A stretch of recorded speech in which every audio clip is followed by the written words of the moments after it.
Saludos cordiales, para esta sesión vamos a abarcar los sólidos de revolución. Antes que todo vamos a hacer ciertas diferencias entre lo que se veía en matemáticas del pre y ahora como tal en cálculo de una variable. Como nosotros sabemos, sólidos de revolución consiste, de acuerdo al pre, tener una figura en específica. Puedo tener ya sea un rectángulo, la mitad de un círculo, y rotarlo alrededor de un eje en específico. En este caso se está rotando alrededor del eje X, de tal modo que se puede generar una figura en tres dimensiones. Dicha figura normalmente lo que me van a pedir es hallar un volumen. Entonces yo tengo figuras geométricas ya dadas, es decir, aquellas que ya tienen una previa configuración. Más sin embargo, cuando yo ya entro a cálculo de una variable, ahora yo tengo una función. Esa función no está definida por una figura conocida. Al ser esta la situación, yo tengo que aplicar ciertos métodos de integración. Por ende, viene el tema de sólidos de revolución. Entre sólidos de revolución tenemos dos métodos. Algunos textos lo englomeran como que si fueran tres, pero yo los resumo a dos. Tenemos el método de discos. Adicional a este, también tenemos el método de cascarones. Cabe mencionar que también se los puede denominar como capas cilíndricas, ¿sí? Entonces, para el método de discos, depende si yo estoy tratando discos sólidos, ya vamos a ver a qué me refiero con discos sólidos, o en su efecto, si yo tengo arandelas, que son como discos con un pequeño hueco en sí mismos. Listo. Y el último, que es el de cascarones o capas cilíndricas. ¿Qué pasa si yo deseo conocer la fórmula o deducir la fórmula para el método de discos? Sería del siguiente modo. Vamos a poner aquí método de discos. Como habíamos dicho, en cálculo de una variable, la diferencia con el pre es que ahora voy a tener una función. Esa función, la forma de esa función yo no la puedo asemejar a alguna figura como un triángulo, como algún círculo, como algún rombo, rectángulo. La verdad es que no. Por ello, tengo que aplicar integrales. Supongamos que yo tengo la siguiente función. Digamos que va a ser esto. Y el maestro me dice, el tutor, yo deseo que esto lo vayas a rotar con respecto al eje X. Entonces, si yo roto esta función, que la voy a denominar y es igual a f de x, lo que voy a obtener es que se va a proyectar en esta parte de acá abajo. Y ahora, la pregunta crucial es cómo yo aplico el método de discos. Pues bien, normalmente a mí me piden, y la aplicación más importante es la de hallar volúmenes. Entonces, si yo deseo hallar el volumen desde este punto A hasta este punto B, le voy a dar un efecto de rotación. Sería algo así. De este modo puedo visualizar mucho mejor cómo estaría estructurada mi figura. Pues bien, ahora, si yo deseo demostrar la fórmula para este método, lo primero que tengo que hacer es trazar un diferencial de disco. ¿Por qué yo trazo un diferencial de disco? Porque con este diferencial de disco me va a permitir llegar a la fórmula. Supongamos que este es el diferencial de discos que acabé de dibujar hace poco. Entonces, se supone que aquí va a tener una altura. Como estamos cogiendo un disco con un grosor, bueno, con una altura muy pequeña, esa altura va a ser diferencial de altura. Esto es un diferencial de disco. O sea, porque vamos a trazar infinitos discos que vayan a ir cubriendo el volumen de mi figura. Bien. Entonces, este va a ser el diferencial de altura. Voy a tener un radio, que este radio la voy a denominar R, y con esto yo puedo encontrar el volumen. ¿Por qué? Porque si yo encuentro mi diferencial de volumen, se supone que se forma como una especie de cilindro. Entonces, el volumen de un cilindro es pi por radio al cuadrado y por el diferencial de altura, ¿verdad? Ahora bien, como yo aquí tengo un diferencial de volumen, si yo deseo hallar el volumen, nosotros ya sabemos que lo único que tengo que hacer es aplicar una integral. Por tanto, va a ser la integral en ambos lados, ¿verdad? Así que me va a quedar la integral de pi por radio al cuadrado y mi diferencial de altura. La integral con esta derivada se me va y me va a quedar que el volumen es igual a pi por la integral de la región a la cual yo estoy integrando. Yo deseo hallar el volumen, va a ser desde A hasta B, el radio al cuadrado y mi diferencial de altura. Esta es la fórmula que nosotros conocemos para el método de discos, y como notarán, este es un disco sólido. Ahora, ¿qué me refiero cuando tengo el método de arandelas? Y voy a decir que va a ser hueco. Yo puedo definir la siguiente figura.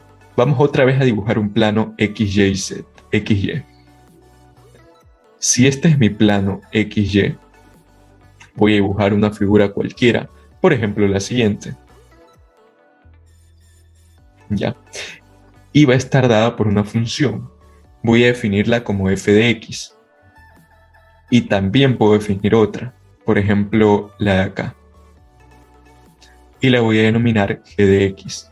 Ahora, voy a tomar toda esta región que estaría dada o limitada por esas dos curvas. Y lo que me van a pedir es que yo lo rote alrededor del eje x. Entonces, como yo deseo rotarlo alrededor del eje x, se va a formar la siguiente figura. A ver, voy a colocarlo aquí, va a ser algo así. Y por la otra función va a ser algo así. Ya entonces, esta va a ser la figura que se va a formar. ¿Ok? Tengo ahora esta y esta. Aquí tengo esta y esta. Listo, esta va a ser la figura que se va a formar con el método de arandelas. Lo curioso aquí es que si yo quiero encontrar el volumen, al momento de trazar un diferencial de disco, va a cambiar. ¿Por qué razón? Porque para mi diferencial de disco, voy a tener que considerar que aquí va a haber un hueco de mi figura, es decir, esto. Ya. Para que se vea mucho mejor, lo voy a graficar del otro lado. Entonces, tratando de graficarlo del otro lado, obtendría lo siguiente. Entonces obtendría algo así.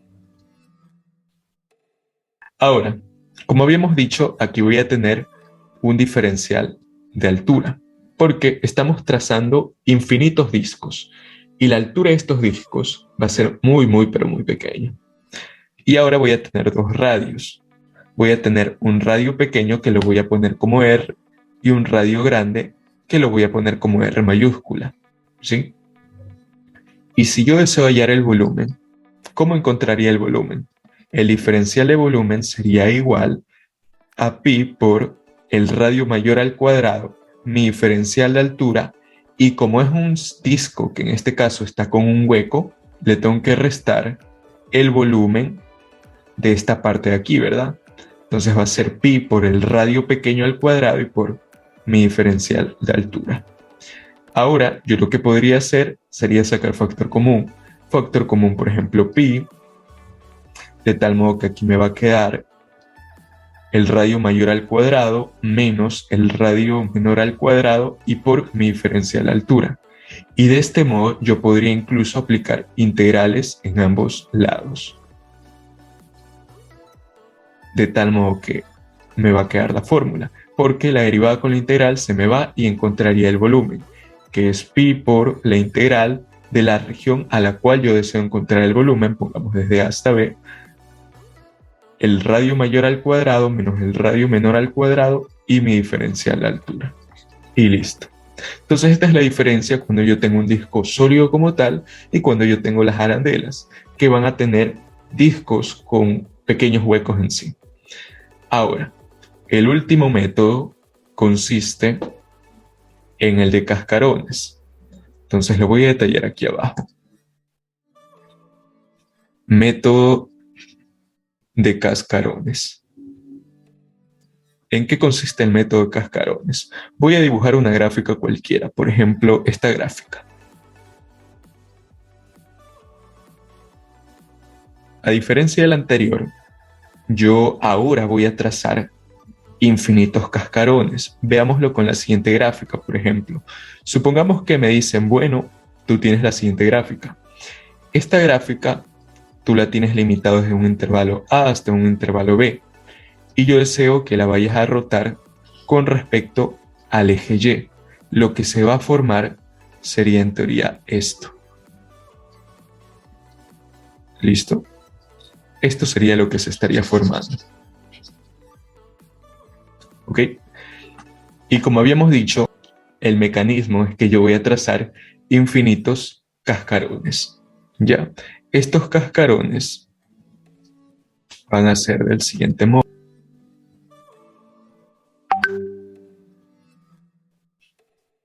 Estos van a ser los cascarones que voy a trazar.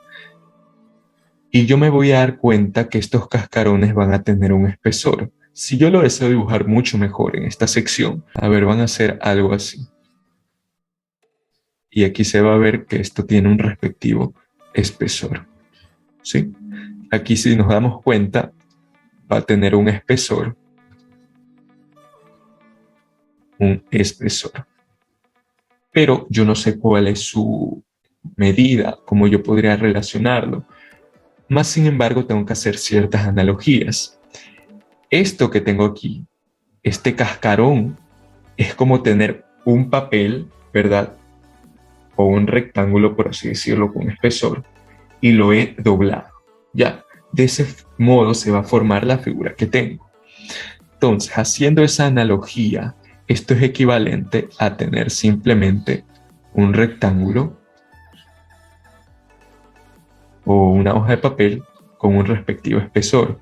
Este espesor, gracias a esta analogía, yo puedo relacionarlo con alguna medida. ¿A qué me refiero? Que este espesor va a ser el diferencial de radio. Y voy a necesitar esta base. ¿Por qué razón? Porque voy a aplicar la fórmula de volumen. Y si nosotros nos damos cuenta, esto es un paralelepípedo.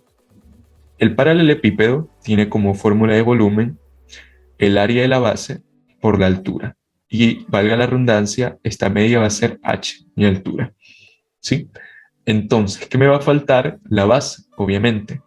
Pero como yo sé que netamente este rectángulo, esta figura rectangular, partió del cascarón, toda esta longitud es el perímetro de un círculo. Y la fórmula del perímetro de un círculo, ¿cuál es? 2pi por radio.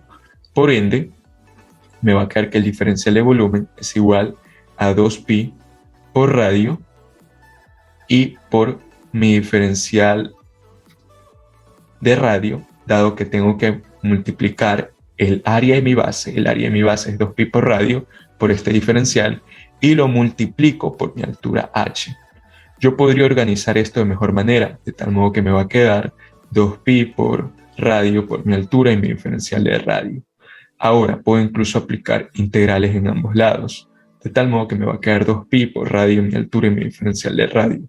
Y finalmente me va a quedar 2pi la integral. En este caso yo tengo que definir de dónde a dónde voy a integrar. Voy a poner que va a ser desde A hasta B, del radio por mi altura y mi diferencial de radio. Es así como yo encuentro cada una de las fórmulas para definir el volumen de una respectiva función que le estoy rotando con algún eje en específico. No necesariamente tienen que ser dos ejes X o Y, pueden ser algunos que sean paralelos a este. Por ejemplo, el eje X es igual a 3 menos 3, Y es igual a 2, 1. Pero la cuestión es que yo siempre tengo que utilizar el mejor método, el que me haga más sencillo los ejercicios. Por eso, adicional a esto, hay ciertas recomendaciones.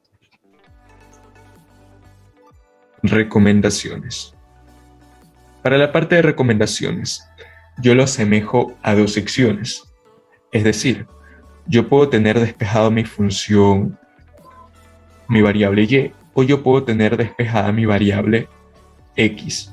Si yo tengo despejada mi función y yo voy a rotar la función con respecto a un eje paralelo al x, voy a aplicar el método de discos. ¿Ok? Entonces aquí sería el método de discos. ¿Qué más va a suceder? Si yo en cambio tengo despejada mi variable y lo voy a rotar alrededor de un eje que es paralelo al y, por ejemplo este, voy a aplicar el método de cascarones. Ahora, si yo tengo en cambio despejada mi función, mi variable x, y lo voy a rotar con respecto a un eje que es paralelo al x, por ejemplo yo lo que voy a aplicar es el método de cascarones. Y por consiguiente, si tengo despejada mi variable x y lo voy a rotar con respecto a un eje paralelo al y, aplico el método de discos. De este modo yo encontraría cada uno de los métodos más confiables o que me permitan resolver el ejercicio de manera más eficiente, más rápido. Claro que hay algunas excepciones, depende de los ejercicios a analizar, pero como la pauta de Lattes, la cual se lo aplicaba para integración por partes. Entonces, del mismo modo, esta es una analogía. Me puede permitir seleccionar el mejor método cuando yo estoy tratando de hallar un volumen de una figura al rotarla, ¿vale? Así que listo, muchas gracias. Igual.